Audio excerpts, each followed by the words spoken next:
መጋቢት 29 በ1986 ዕለተ ሐሙስ ማለዳ አንዲት ትዕዛዝ አዘል የሬዲዮ መልእክት የ1 ሚሊዮን ንጹሃን ሕዝብ ማለቅ ምክንያት ሆነ። ሁሉም ነገር በቅጽበት ተቀይሮ አደባባዮች ሁሉ በቆንጨራ ገጀራ እና መጥረቢያ በያዙ ሰዎች ተሞሉ።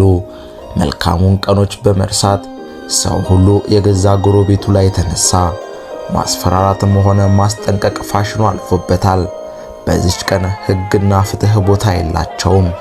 መንገዶች ሁሉ ሰውነታቸው በተቆራረጠና በሞቱ ሰዎች ተጥለቀለቀ።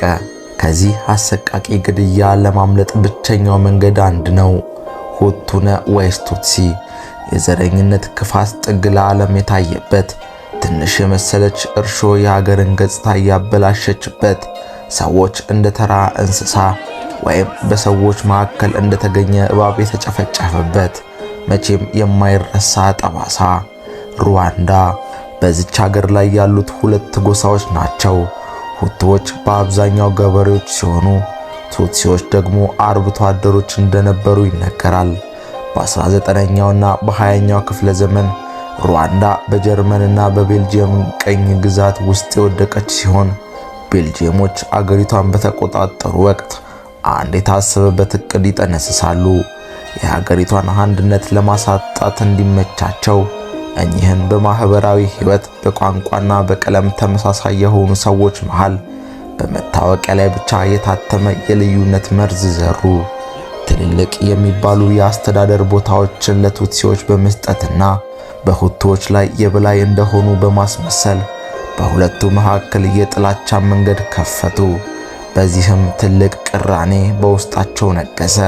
ታዲያ ነገሮች ሁሌም እንደነበሩት አልቀጠሉም። ቤልጂየም ሀገሪቷን ለቃ ከወጣች በኋላ ከሁቱ ጎሳ የወጣው ጁቬናል ሃቢያሪማን የሀገሪቱ ፕሬዝዳንት በመሆን ስልጣን ያዘ።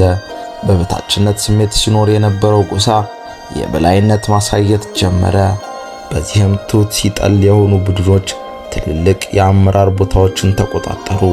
ከነዚህም ውስጥ አርቲኤልኤም ራዲዮ ጣቢያ አንዱ ነው። ይህ በሁቱ አክራሪዎች የሚደገፈው ሬዲዮ ጣቢያ በሰላሙ ወቅት እንኳን ሁሌም ቢሆን የጦርነትን ከበሮ የሚደልቅ ሲሆን በመጨረሻም እድሉን አገኘ። ከዘር ጭፍጨፋው አንድ ቀን ቀደም ብሎ መጋቢት 28 ምሽት 2 ሰዓት ተኩል የሩዋንዳው ፕሬዝዳንት ጁቬናል ሃቢያሪማን እና የቡሩንዲው ፕሬዝዳንት ሲፕሪየን ኒታሪሜራ የተሳፈሩበት አይሮፕላን ከካጋሊ አየር ማረፊያ በመነሳት ላይ ያለ በሚሳኤል ተመቶ ወደቀ። በዚህም የሀገሪቱ ፕሬዝዳንት ሕይወቱ አለፈ። ይህ ለአስከፊው ጭፍጨፋ መነሻ፣ ለብዙሃን ሕይወት ግን የመጨረሻ ቀን ሆነ። በነጋታው ማለዳ አርቴሌም ወይም ሬዲዮ ቴሌቪዥን ሊብሬ ዲስማይል ኮሊኔስ ራዲዮ ጣቢያ የሀገሪቱ ፕሬዝዳንት እንደተገደለ የሚናገር ዜና ለአድማጩ አደረሰ። በዚህ ብቻ ግን አላበቃም። የዚህ ግድያ ዕቅድ የቱትሲዎች እንደሆነ በመናገር ሁሉም ሁቱ በአካባቢው የሚገኙትን ቱትሲዎች በእነሱ አነጋገር በረሮችን እንዲያስወግድ መልእክት አስተላለፈ። በመቀጠልም በታጠቁና በመከላከያ ሰራዊቶች የሚጠበቀው ከት ዘ ቶልትሪ የሚል ሚስጥራዊ ኮድ አስተላለፈ። ከዚህ በኋላ ነገሮች ሁሉ ተቀየሩ። ሩዋንዳ ጩኸትና ሞት የሞላባት የምድር ሲኦል ሆነች። የሚተዋወቁ ጎረቤቶች በዚች ቀን ተረሳሱ። በአንድ ቤተክርስቲያን ሲያገለግሉ የነበሩ አማኞች የሰይጣን መልእክት ፈጻሚ ሆኑ። የታጠቁ ኃይሎች በጥይትና በከባድ መሳሪያ፣ ሌላው ቱትሲ ጠል ማህበረሰብ ደግሞ ቆንጨራ፣ ገጀራ፣ ቢላና መጥረቢያ ይዞ ሁቱ ነው ወዳለው የሀገሩ ዜጋ ላይ ሮጠ። በጭካኔም እንዳወሬ ጨፍጭፎ መግደል ጀመረ። አደባባዮች፣ መንገዶች፣ ቤተክርስቲያኖች፣ ሆስፒታሎች፣ ስታዲየሞችና መስሪያ ቤቶች ሁሉ በሰው ልጆች ደም ተጥለቀለቀ። በሕግ አምላክ እንዳይሉ ሕግ አስከባሪው ዋነኛው ገዳይ ሆነ። ጎረቤት እንዳይደበቁ ጠቋሚና አራጆቹ እነሱ ሆኑ።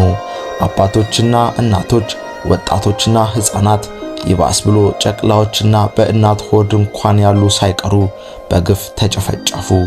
ይህ አስከፊ ግፍና በደል ሊያስቆም የሚችል ምድራዊም ሆነ ሰማያዊ አካል ጠፋ። ከአንድ ቤት ብቻ ሙሉ የቤተሰብ አባል ተገደሉ። በየቦታው ምን ያህል ቱትሲዎች እንደገደሉና እንደደፈሩ በጀግንነት የሚናገሩ ሰዎች መሰማት ተጀመረ። የዓለም ማህበረሰብ ስለ ሩዋንዳ እልቂት ለመስማት ብዙ ሰዓት አልፈጀበትም።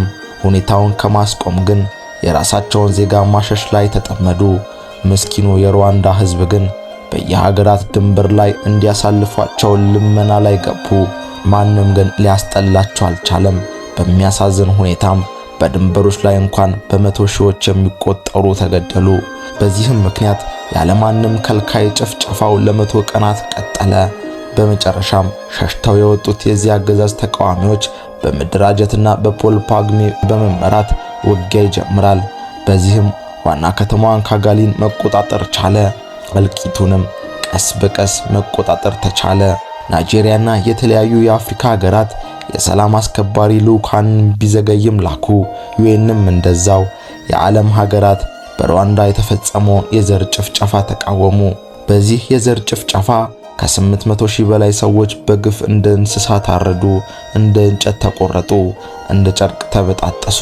መቼም የማይጠፋ ጠባሳና የማይቆም እንባ በየቤቱ ገባ። ዛሬ ላይ ሩዋንዳ ከዚህ አሰቃቂ እልቂት ማግስት ሁሉን ነገር መርሳት እንኳን ባትችል ለማገገም ግን እየጣረች ነው። ያለፈው ይህ የሚከፋፍል አገዛዝ በመገርሰስ ዳግም ለመቆም እየሞከረች ነው። በአጭር ጊዜ ውስጥ ትልቅ እድገቶችን በማስመዝገብ ለውጥ ማምጣት ትችላለች። የዘር ጭፍጨፋው ሲነሳ ምሳሌ የምትሆነው ከየትኛውም ሀገር በተሻለ ሩዋንዳ ናት።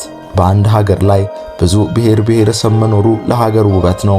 መከባበርና መቻቻል ከሌለ ግን ሁለት ጎሳ እንኳን በሰላም መኖር ይቸገራል።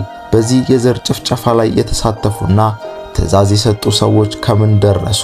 ከዚህ ጭፍጨፋ በተአምር የተረፉ ሰዎች ታሪክስ ምን ይመስላል የሚለውን በሌላ ፕሮግራም ወደ እናንተ ይዤ እቀርባለሁ።